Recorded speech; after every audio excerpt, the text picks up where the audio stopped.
The next story is titled The Most Awkward Breakup Ever. I'll be the judge of that, shall I? Sorry, just road lip balming. So, I wasn't even going to share this, but it's too ridiculous not to. You'll see what I mean in a minute. Honestly, the more ridiculous, the better.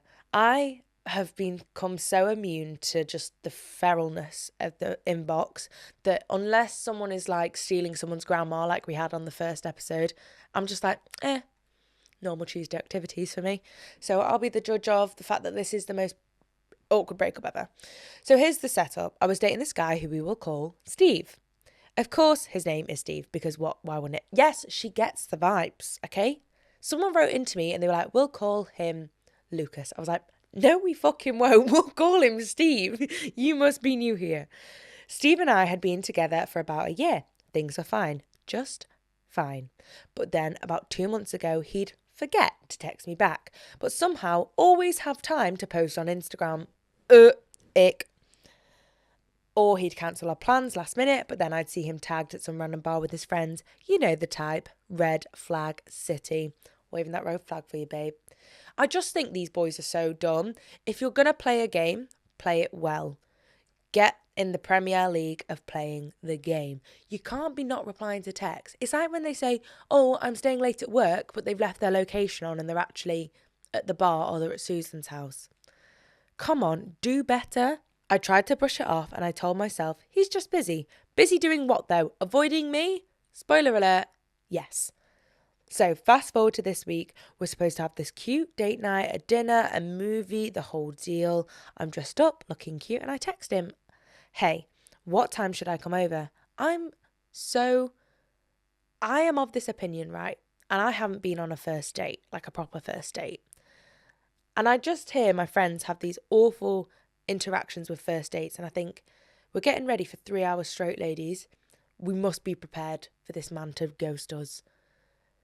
Because I hear it so often that they're just like, sorry, I need to cancel tonight, and you're knee deep in your rollers and got a red lip on. You fake tanned last night, full body shave, shit shave, what is it? Shit shave shower? Not okay. So be prepared. Don't put too much effort into getting ready for these first dates because they may cancel. So he doesn't respond for hours. Hours, as in a full 60 minutes around the clock. At this point, I'm fuming. I'm pacing around my room like if this man ghosted me on a date night, I swear.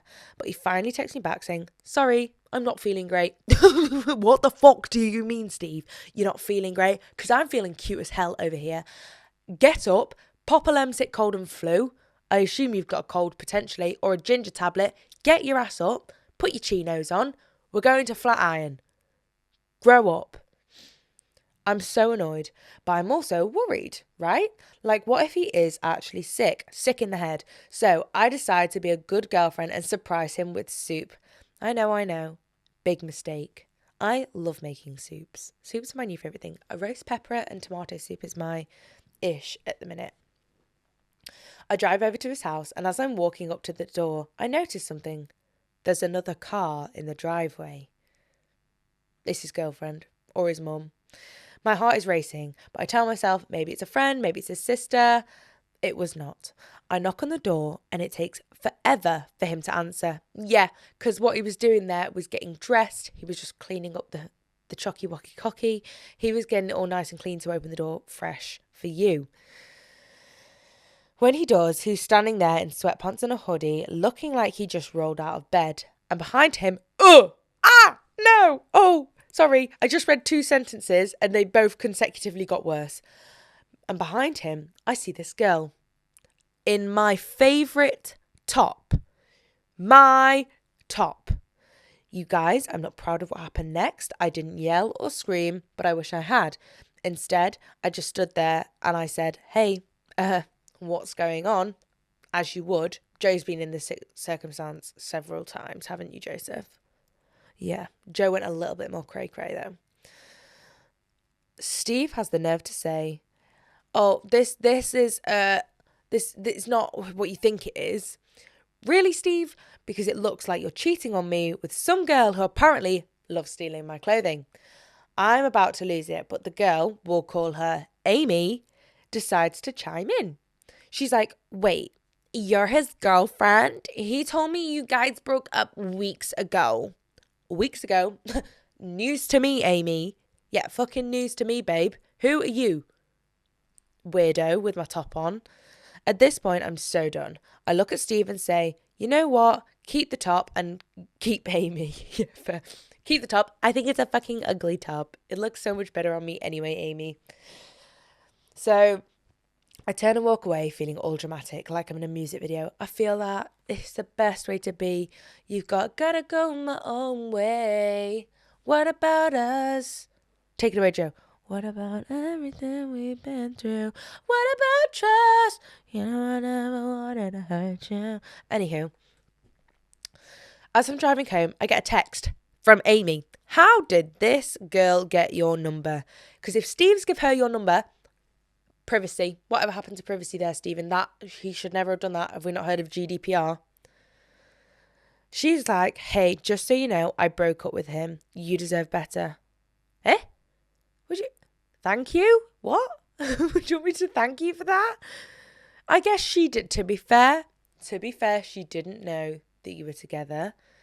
And I appreciate that she has gone ahead and texted you. Maybe she found you on Instagram. She deserves better as well because she was also being lied to, I guess.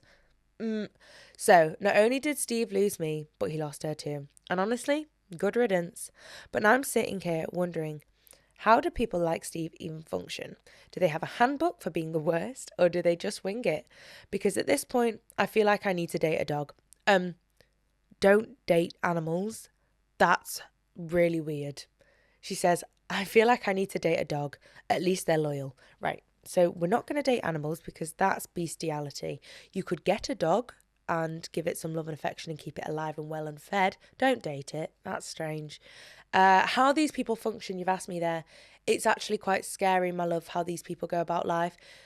I've said it before and I'll say it again. To live a life of a lie is so exhausting. And it's not fair to anybody that's involved, even the person that is doing the lying, because their brain capacity is spent living this life that I guess that they want or that they desire, when realistically they could have the life of their dreams if they hadn't have dug themselves into the deepest hole. So realistically, they do need a lot of help. I know people that have... No, I don't know people that have, but I've heard stories of people that have had multiple girlfriends and they have their names in their phone as like Susie coffee shop, so they know where they met, or Amy uni friend, that type of thing. And they have a notes page with little bits about them, like where they live, where their apartments are, what their favourite food is, what their favourite flowers are, so they can keep up the story.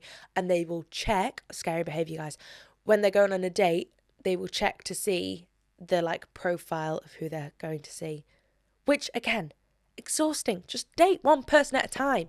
If you're single and you're not in a relationship, you are well within your right to go on dates with different people. As long as you are honest with the person you're going on a date with, you're not like, yeah, I'm not seeing anyone else. Especially, right, not to go all mama tatty on you, especially if you're being sexually active, you need to be honest, because we need to be doing tests. We need to be practicing safe sex, kids, okay? So that's my opinion on that. I can't speak from I can't speak from my experience there, but that's just how I perceive these people to be going through life. Please fill my cup. Am I really asking for much? It's been a long week, I'm looking for fun. Please fill my cup. Find me under the sun. SOS, I'm just looking for a good time. Oh, oh, oh, oh. And I'm singing like, whoa.